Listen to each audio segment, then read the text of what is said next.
Hey everybody, welcome to the Dave's Offbeat podcast, where we explore a wide range of offbeat topics. So today, my guest JM and I will talk about a subject that is extremely sensitive for us. We'll talk about how it's like to be raised in an evangelist Christian family.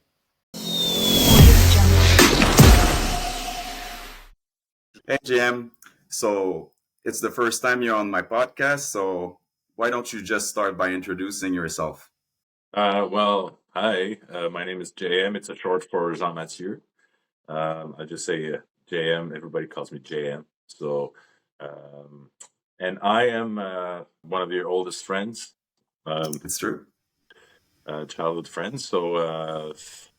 Yeah, it's very special to be here, and I'm honored to be one of your guests on your show. Uh, Amazing. We met in a really unique way. I mean, for two guys from Quebec, we ended up meeting for the first time in a Christian school. Remember, it was called Heritage, I guess that would be called in English. And I mean, for people from the United States, it might sound really normal, but for two guys from Quebec, where it's predominantly Christian Catholic, and people are not really following religion that much. We were a little bit like, how can I say, outcasts, like really different than everyone else, right? So, Jam, I was pretty curious about one thing about our parents. There was like a movement in the 60s and 70s. It was called Movement for Jesus. So they were all a lot of people from the West Coast in the US, they ended up finding God, like born again Christian, you know what I mean? In a really like modern way, right? Using guitars and everything, a bit like hippy dippy type of thing. And there's even a movie called, I think, Godspell. There are a bunch of like hippies following Jesus in the 70s in New York.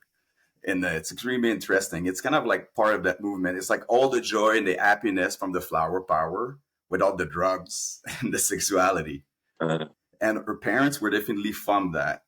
And so that's why, like, I think the biggest difference, like in Quebec, if you look overall, like people are mostly like, Catholic. It's more like a tradition.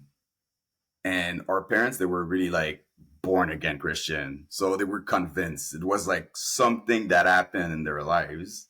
So they were really, okay, that's how it's going to be. You guys are going to be like Christians, going to follow like the path of Jesus Christ and everything. That's how I felt it. well, definitely, and I mean, you talked about the movement in the '60s, '70s, and I'm a great example of that movement because my parent, where I was born in a commune. Oh, I didn't know that. Yeah, I was born in a commune, so my parents lived in this big house with other Christian families, and it was this big, huge house. And what they were doing is that they were living in that commune, and then they were, everybody had a job, everybody had a role. Some people had to cook, some people were cleaning. So everybody kind of had a role within that house, but outwardly, like outside of that house, they were doing outreach, uh, try to evangelize people and try to get more followers of Jesus, and by means of arts mainly. So, my mom was a dancer. My father, he was also doing those sketch acting stuff, and so that's the kind of that's how I was raised within that, and parts of it was cool. Parts of it was cool because as a kid, you don't really understand. It's just like you're just watching your parents dancing and putting makeup in. And I remember I was a big fan of the the the plays they were doing. And so, but yeah, I mean, I was very. Um, it's a very isolated community for sure. That they isolate themselves, uh, but they do go out. But their role is to get more followers. Oh, definitely. I remember at a really young age, my parents, they started like that cafe downtown Granby. And the way it was working, it was open to everybody and coffee was free. So the goal was to get people to come in for free coffee Yeah. and they would talk about God, try to save their souls. And I thought it was cool to sometimes you have like some bad guys like showing up at night. For me, it was just normal. That was my reality. In my family, we were the only one with that faith. We were the only one to be evangelists, but all the friends of the family, they were all like part of like the community. Like even the music where we're listening to, it was all like Christian music. I remember everything was like Christian. The friends were Christian. We were going to church like twice a week. Like it was so intense. I remember like being even sad thinking about the fact that my parents were like, you see, we're different. Those people, they go to hell. And we're like, oh, my friends are going to hell? And my parents, they ended up sending me to a Christian school, uh, not the public one that we used to go together. Uh, it was like a school in the church, like really isolated. They had their own program, their own curriculum. We're not following like any rules. And my parents, after a month, realized it was a mistake because I wasn't learning shit. Like it was garbage. So they brought me to back to public school. I almost failed that year in school because I was like so behind, right? At least my parents like realized that, but I kind of understand we were pretty isolated. Well, when I mean isolated, I don't mean like locked up in a basement. No, We could go out, but it's like you said, everything that we do. So all the outings, all the friends, everything, all the activities were all church organized. So the youth groups. So we were not mingling with the rest of the world. Um, and I remember like, uh, you know, everything being controlled, and that's why they trusted those places, those churches, and those youth groups, because they felt some kind of comfort that um, nothing that would be against their belief would be put in our heads. Or and you know what, like I remember there's some good memories out of this. Like they and I know I spent some time with you in some of those activities, and and maybe we were a bit rebels back then, and that's kind of like what our identity was within it. But there was still some good things, so it's not all bad. I think the bad is just that as a kid, I think that you're learning to not think for yourself, and everything that all the music and everything is just controlled. And I think the older you get, so like when you get to your mid-teens, I think this is when there's like this explosion of, oh my god, there is a fucking world out there. There is better music even, or there's it's, and when you're starting to discover that. I remember being really, really mad at my parents because they didn't let me listen to all the music I wanted to listen to. And when we were at the public Christian evangelist school, I remember one time one of the teachers was screaming at one of the students because he was playing Queen. You know, Queen. It's okay. They were not perfect. They were probably like doing a lot of drugs and stuff like that. But the music is just like, inoffensive. There's nothing really aggressive. No, there's no like violent message. Nothing like that. And they were like, "Oh my god, this is Satan." And I was like, "Come on, like make an effort, guys." I remember like being 13 years old and like being like, "What the fuck is going on here?" Right? I mean, I think things are different now, and I don't think the movement, the Christian movement, is that intense. But during the '90s, I think like there was a lot of like ignorance, and unfortunately, we were like in the middle of it. I mean, like in at that school, L'Héritage, a lot of drama over nothing. Remember? Like we were smoking cigarettes. Of course, we were teenagers in the '90s, so of course we were like smoking cigarettes and like trying like to be rebels and things like that. It was such a big deal in that school, and I think if we were in a regular, I remember when I was transferred because my parents they ended up like listening to me and transferring me to the public school. Oh my god, I realized I was nothing.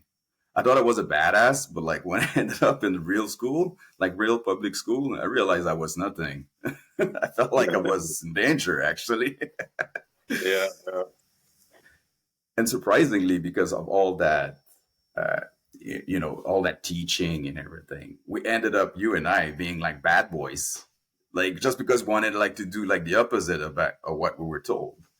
So Mm. there's also a really bad impact when you're extremely strict. It wasn't our parents' fault. It was the community's fault. It wasn't the school's fault. It wasn't No, our but parents' fault. it's yeah, it's not the school's fault. I mean, and again, those people, they had, I'm sure they all had good intentions. You Oh, know, at the it's end, like yes. it's like our parents, they all had good intentions, and who said they were wrong, said they were right. It's just our perception of it is, how we're responding to that now. You know what I mean? So I think our parents did the best they could, and so did those schools with their understanding and their what they've been taught themselves. You know what I mean? So that's why, like with time, I used to hate everything Christian. Like I used to hate everybody. I used to hate my parents. I used to hate everybody because, but the older I got, the more I realized, you know what? Like all those people, you know, I'm no better than them. Like it's just their life circumstances, and maybe my kids when they grow up, they're gonna be like, Dad, like what the fuck were you thinking? And I'll be able to say, well, I did the best I could with what I had and the information that I got. You know what I mean? Exactly. Um, but there's definitely some things that are wrong that happen, and I'm not saying that, but there's things that are wrong that happen in many other places too. You know, not just in the Christian world. Yeah, I But can't. We can't blame our parents for caring too much, because at the end, that's they were just trying like to make sure we were safe, not doing stupid things and everything. And there was also the Christian community influencing them. You can't deny that, right? no, and I think, and as we progress in our conversation, like I'm sure there's a lot of the things that we're going to say that I'm going to tell you that is wrong. But I just want to go back to, like, as a kid, like what you were saying something, and reminded me that one day I went to my friend's house, and I don't remember how old I was, and we were watching a movie, you know, and in the movie there was a scene where they're kissing, like a French kiss. Right. And my friend, like, even like 30 years later, he's like, hey, do you remember that time? And I said, what do you mean? He said, you went to my house, you sat down on the couch, you watched that movie, they kissed, and then you freaked out and you covered your eyes because they were kissing.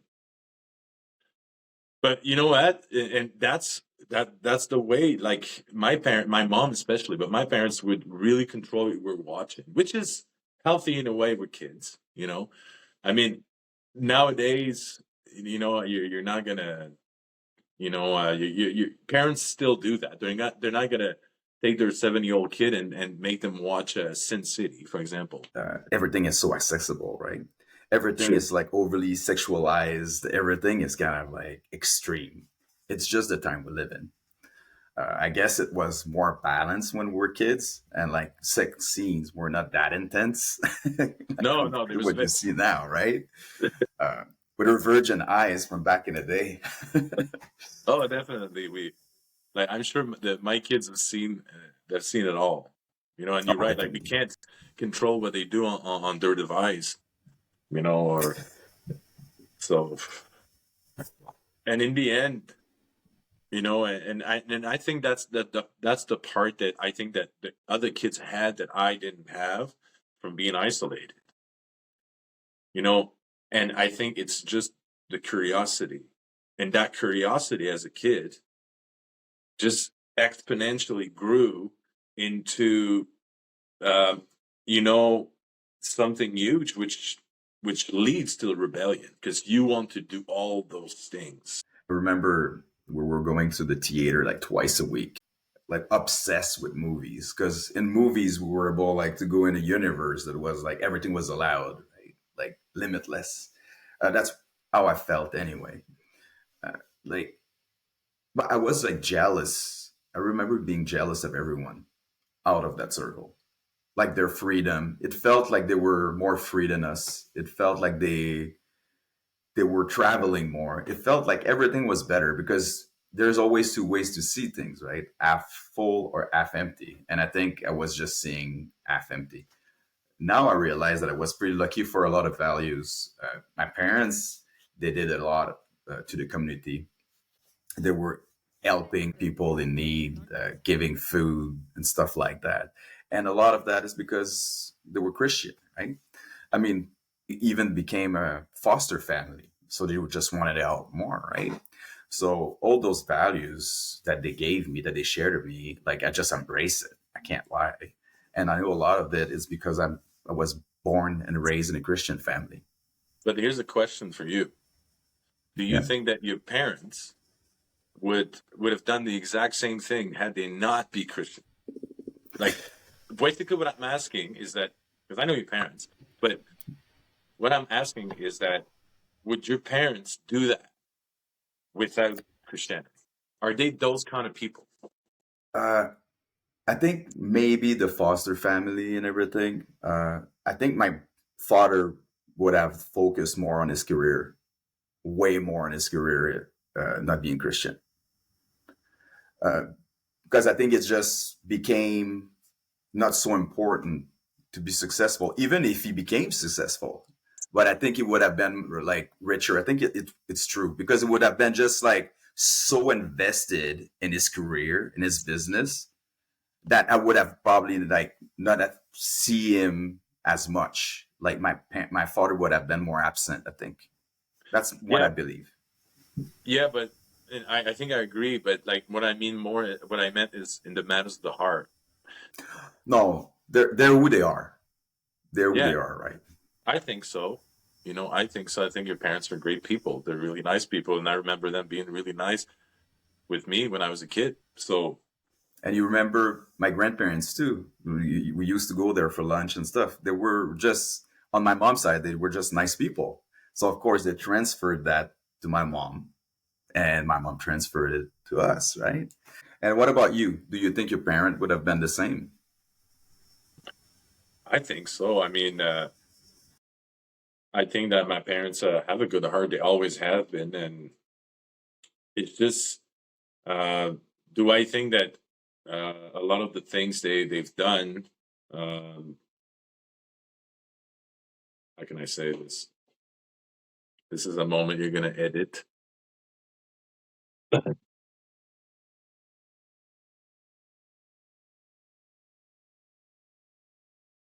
No, I think that my parents are legit good people, you know, and obviously there's I think that everybody back then and even nowadays they go to their gathering in the churches and they put on that face or you know it's like everybody most people when they go in public you know they act a certain way you know it's the proper way and then it's the same with church um but I think that my parents were really they were always trying to they had this artistic approach. Oh, And definitely. They were pretty cool for that. yeah, they had this artistic approach, and I think that they always tried to think outside of the box. And I think in some ways they were also controlled and contained. And I think I never discussed this with my parents, but I think they regret that.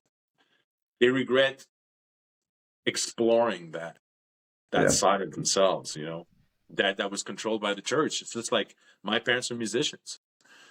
But what if you want to bring back a certain kind of music during church service? You know, everybody's always like, no, it has to be this within this box. You can't go outside of that box. And I remember my parents used to, you know, not like that part, of church business. No, I remember our parents being pretty liberal compared to other families. Uh, No, there's definitely worse. I remember that story you told me. Like, that's going to be a little extreme for the podcast, but I'm going to say it. Remember that kid got caught jerking off? And he had like to apologize at the front of like the entire church. Oh yeah, like 15-year-old kid and telling a bunch of people, adults, that he's admitting, confessing So that basically, he's. what happened is mom caught him masturbating, right? I think, So I'm she not knew what to sure. do about it. So she went to the pastor, and the pastor was like, "Oh, I'm gonna make him apologize." Is it what happened? Well, the pastor was his dad. Oh man. Okay, hey, that's like hardcore stuff because it's there's nothing more normal for a teenager to do that. Like you're discovering your body. That's like humiliating. That's like putting negativity where there's none. So after, like, you just feel ashamed, embarrassed. Like that's the pure humiliation of a 15 years old kid. That's horrible. But like those things, man, like made me hate the community, made me hate Christians. No, definitely, because they made you feel it's like it's like everybody's a hypocrite. Just like, let's use that example again. The guy that was masturbating. Well, every every fucking man in that fucking church were masturbating. Oh All of yeah. them. 100 fucking percent of them. That same night they probably all went home and fucking, and then they're sitting there watching this kid get humiliated completely in front, and they're all a fucking bunch of hypocrites. And think about the trauma after that. That's a psychological wound that you carry for the rest of your life. You're gonna be a little fucked up after that. There's 100% chance that's like something's gonna affect you after. Like you can't be normal afterwards because it's No. too humiliating when your brain is not even like completely formed. It's like it's something you're supposed to do it privately, but at the end, you cut your kid doing that. You close the door. Sorry, next time I knock on the door. Right? That's like the modern way to do things. Not being like, Yeah. oh my god, what have you done? Technically, sexuality created by God. If you think about it, like in a different way, but it was never like taught that way. It was always No. like something dangerous. Yeah, it's all rooted in shame, and time that, and I think that part, that shame is, it follows, and as a kid, you're you're limited. Like, they're trying to control all this information that you're getting, and the things that you want to explore, you're not safe to explore, because you're afraid, because you're not supposed to do that. So it's not safe to grow, and to grow confidently into a young adult. And I think that a lot, for me personally, I can't speak for anybody else, but I need, like, my self confidence as a young adult was greatly, greatly affected by that. Even today, I have the tendency to always feel like I'm doing something wrong because I feel like the feeling of like being a sinner was so. It feels like I was brainwashed, overthinking that, like always thinking about it. Oh, whatever I'm doing is wrong. Uh, our life on earth is just suffering. It's temporary. After it's gonna be like eternal happiness, right? So there's that thinking. It doesn't matter if you're Catholic or Protestant, evangelist. That's Christianity. Life on earth is pain. I mean, it's kind of like a big burden to carry if you have that mindset. If you're not able like to be in peace with it, right? Yeah, no, and I think that in our brains, like it's there's always this condemning voice that's really beaten down on and like years of therapy, you know, and it's still hard because and I don't know, like I'm not a psychologist, but I know that deep down it's rooted in part of my childhood, uh, very, very controlled and very like all the things that you're being told that this is wrong, this is wrong, this is wrong, thinking like this is wrong, doing this is wrong. It's never good enough. It's you know what I mean. So when you tell that to a kid, well, the kid like for me, it developed a very serious lack of self confidence and self esteem. But it's like I remember it's like you were comfortable doing some like being in trouble and doing like something stupid on purpose. Like I remember you as a teenager because it feels like a lot of people were on your case all the time. So when there was no one on your case, you would try to fucking get someone on your case again by doing something stupid because it was your comfort zone. That's what you knew. And it felt the same way a little bit on my side, not as extreme as you, because you're more alpha than me, like you're more dominant. So by being dominant, we're just stubborn about it, right? It's like, oh, no one's gonna break me. I'm gonna show them I like it, right? And I know it's because of the environment, because there's the way you're raised, there's your environment, and there's your personality, and you mix that together. And some people with different personality would have never suffered like we did, just because they're more passive and they're okay, being in any type of environment. They don't suffer. They adapt. We had a harder time to. I think we had a harder time to adapt than others because we were misfits in school. Remember, Mhm. like most of the people were fine being there, they're all happy, like rainbows and flowers everywhere, a bunch of Care Bears, right? We were not like that. I remember like really suffering from being in the school. Uh, Mm. I ran away twice because I felt like I was in jail. So when you're in jail, what are you trying to do? Try to escape. One thing I want to talk with you is superstitions inside the Christian belief, and I think it doesn't really matter if you're a Catholic or evangelist or Protestant or anything like that. But I think there's a lot of superstitions, and I remember being extremely scared uh, to say some things, to talk against God, and I thought like something extremely bad would happen to me, like I would be punished or anything like that. I thought like I needed like to have an extremely good life, otherwise, you know, I was being watched all the time by whatever angels or God, and it would be like, hey, you're not supposed to behave like that when you're when you're Christian, blah blah blah, and then boom, broken leg, something like that, right? And it's like still following me today, that kind of superstition. Like I would never say openly something against God. Like that fear of God is in me. It's not going anywhere. Other things, let's say I would have like a Satanist book or anything like that. I would be scared to bring it on a plane. Like I would like create a plane crash, which is absurd because you look at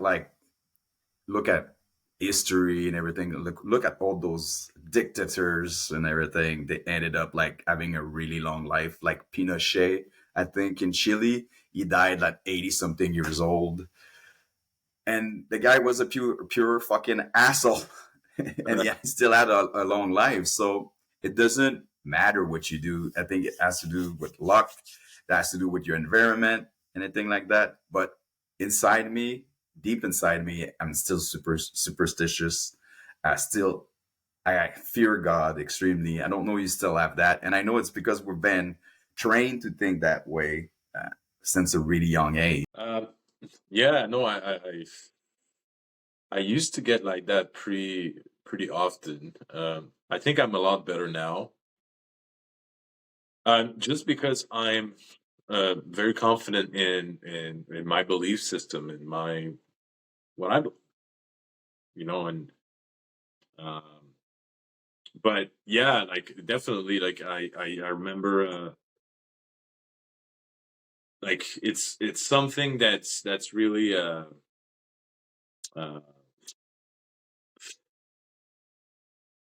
I think they put the fear of God into you. Let's put it this way. They make sure that the fear of God is into you so that you're not going to go out there and do this or say that. And then, you know what I mean? So that stays, it's tattooed in your mind. And, if you do this, then consequence or, and it's all rooted in uh, dying, going to hell, literally, you know? Yeah, no, it's true. And I remember, I think it's something you see in all monotheist religions, that fear of God, right? There's also a few things that, for me, they were like a cult, just like in the wording of things, when they were saying, that guy is in the world. When they have like their codes, their language, that's like a Christian thing. He's in the world. When someone is Christian, but he lives like he wasn't. Remember, they were saying, "Oh, that guy is in the world." And I watched documentaries about cults, and they do things like that. They have like their own language, isolate, like all those things. So it feels like all religions technically are starting with a cult, and it just builds up and become bigger, and then it becomes a religion. I mean, like, if you think that Rael, like that guy who used to be in Valcourt in Quebec with the aliens and everything, he was able to get his like religion status in Quebec just because he got bigger. It's only a matter of like the amount of members that you have that give you that status, right? Yeah, yeah. And I can actually speak to that pretty good, the cult thing, because crazy, crazy, because even in my adult life, so at the worst point of my life, so as an adult, so I was affected by PTSD. I was affected by a lot of the things that just happened at the same time. And I remember, like, I would get completely fucked up every day, like drunk and super high, like, and, in front of my kids. It was worst time of my life. And the first, like, eventually, so long story short, I, I was, I needed something. I needed help. And where did I find it? At church. So I started going back to church in that time. Even with what I know, even when I remembered everything that happened in my youth, I decided to go back to church. The reason why I decided that it's too long of a story, but let's just say I believed in that moment that I had a spiritual encounter, and then I needed to go back to church. That was like my put two and two together. So I ended up going to this church, right? And this is where it gets interesting: is that I lived it. Like I lived it. This place is definitely a cult, right? It's definitely a cult, a Christian cult, and there are a lot like that. And the people that are in there, they're I'm not saying they're bad people. I'm not saying they're bad people. I'm saying that they're so caught up in their own lives. They're so caught up in their own uh, micro society, and that they're becoming blind. And and anyways, that's what happened to me. Even with the baggage of knowledge, the baggage of experience with Christianity and how much it hurted me, I found myself back into it, both feet into this big cult, and I had no fucking idea. None. That's insane. I had no idea it was a cult because in my mind, it was a spiritual encounter and God wanted me there. And it took me so long to eat, like, I was there for years, like a few years, not like a Oh, is it decade. the church in Kingston? Yes. Oh, okay, yeah. Yes, the church in Kingston. But there's a lot of things that were happening in front of me but I was completely oblivious. Till now that I look back, I was like, it's not that I was oblivious. I knew, like, there was a part of me that was like, why do I feel it's wrong? But But they're can you telling give me it's me right. So, Can you give me some examples of fucked up shit you've witnessed there? Oh yeah, man, big time, man. There's a lot of little things, but there's a lot of big things, and I think that the main big thing is that everything. Uh, the problem is that the pastor in charge. So there's us, the people. There's the pastor, and he's our link to God. Okay, and then the people there, most people there believe like they would not do anything unless he agreed to it. And the biggest example I can give you, is when so me and my wife were posted to New Brunswick in that moment, but we're still going to that church. And then we both received a posting message saying we're going to New Brunswick. That's our life. Like that's our bread and butter. That's what pays the bill. That's our career. We've been like my wife is 20 years both in the military and plus. And then we get posted, but they're telling us at that church that we have to leave our job. We have to leave our jobs and become disciples of that church, and that God will take care of it all. Right. And I remember friends, like good friends that I had made there, that we fought like yelling match because they did not want us to leave because the pastor had said no. And me and my wife were like, no, like we're not just gonna like no, we're not gonna fucking quit our jobs and with our kids, with our house, with bills to pay, and start serving this church without any foundation or groundwork or anything, just like on like this. No. But I remember because we took that decision, the amount of back like it was crazy. Like, and I'm not saying like people were like threatening us. That's not what I'm saying. I'm saying like legit people like intensely telling me that the pastor said, no, you should not go. This is crazy. You're going to fail. Like putting the fear of God in my head that if we do that, we're fucked. You know what I mean?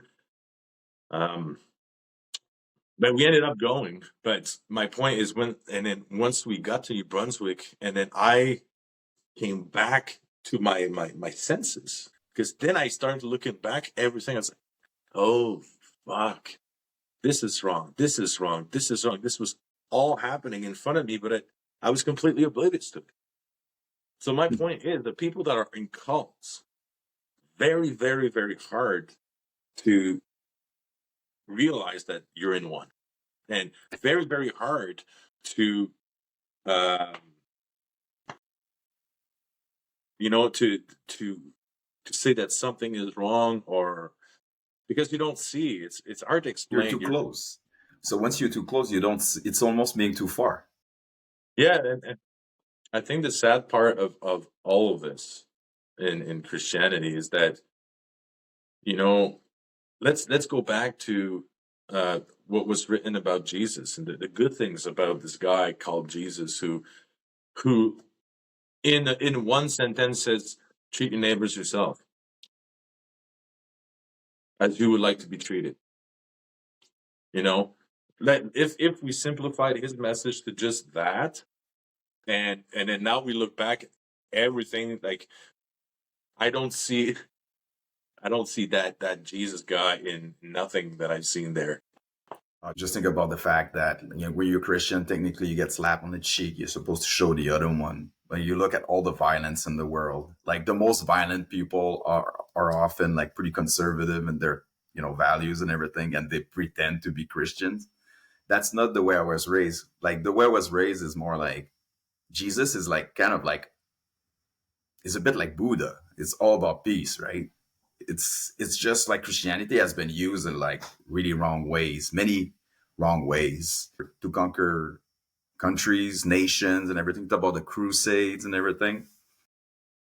No, it is, but I think that it's sad mostly because people draw their own interpretations of everything that's written, right? It's like I remember having this conversation with this pastor guy, and when I was coming out of church and stuff, and I remember having this conversation with this pastor, And how about we get out of this Bible and then we start to look up and grow and evolve and seek the spiritual instead of being stuck in that fucking book. And you know what he said to me? He said, the Bible is God. So how the fuck do you have a conversation with that kind of person? But the part that pisses me off about this, Dave, is that people like him, they read the Bible, but they have their own interpretations that they say that it's God that had said that. But in reality, they're glorifying their own interpretation of the book. So they are their own God. God does not exist. God is stuck in that book for them. And they think they're spiritual. They're not. They're actually the furthest thing from being spiritual because they read something that it goes through the funnel of their brain and what matters to them and what's if masturbation is wrong, then I'm going to find somewhere where it kind of says that. If homosexuality is wrong in my brain, I'm going to make sure that the Bible says that too, etc., etc. No, it's true. And I read something that really surprised me once online talking about homosexuality. There's like a passage in the Bible. Remember the King David? There's a passage that it says that he loved Jonathan, his best friend, more than women. So a lot of people are like, isn't it kind of gay? I Right? mean, So there's a lot of interpretation.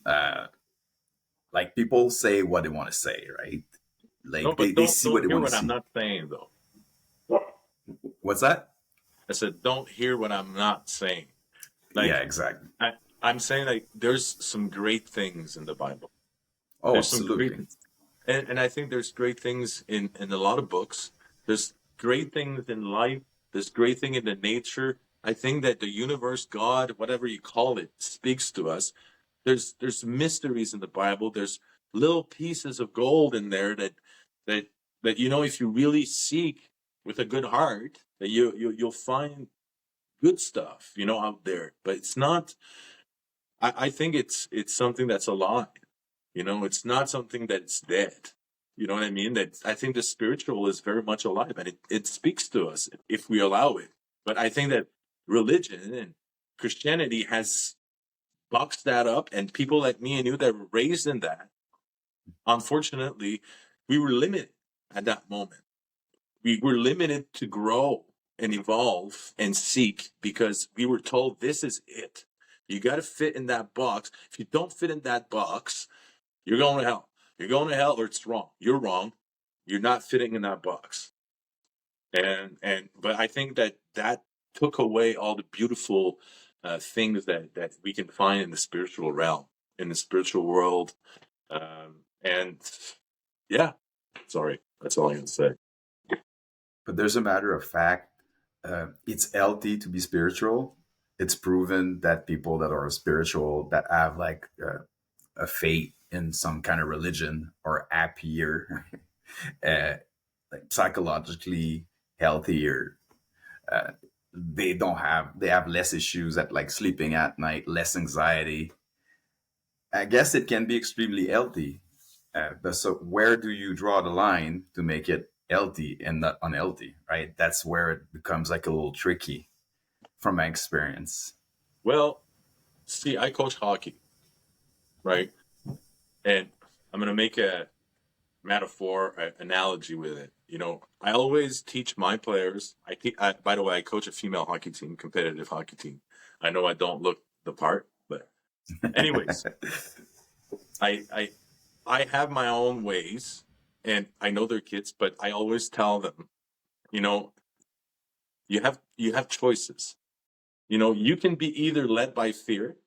So I can be your coach and lead you by fear. That if you don't perform, I'm gonna fucking bench you, or you're gonna fucking skate your goddamn ass at practice. You better fucking go out there and fucking perform. Or I could threaten. I'm gonna threaten to fucking uh, break your leg if you don't perform. I say guarantee that all of you will perform. because you're going to be afraid of the consequences, right? And I said, there's also the reward system. I said, I can tell all of you players that I'm going to buy you all a car. I'll buy you a car at the end of the game if you perform, if you give you 100%. And I'm guaranteeing you that all of you will play 100% because you want the fucking car, right? So fear and the reward system. So I tell my players, I said, you know what the best way to is from within. When you make that decisions for yourself without fear, without a reward system that you choose by yourself with no consequences to give you 100%, then you're going to look at yourself in the mirror after that and you're going to be so happy because you're going to know it came from you and it didn't come from a fucking fear-based thing, a reward system, and any outside influence. You make that decision for yourself. And that is strong. That is powerful when you choose that without, you know what I mean? So that's what I'm saying. I'm saying that it's, um, you know, where does truth comes from for a person, you know, from within, you know, and where there's no influence of fear or reward. That is true. You know, that to me is true. That shows your Bro, true colors. that extremely well said, man. Thank Extremely you. well said. All right, bro. Hey, that was really good to see you, man. Long time no see. So anytime, man, if you want to have another interview, I'm all in. Thanks, man. Thanks for having me, and really proud of what you're doing.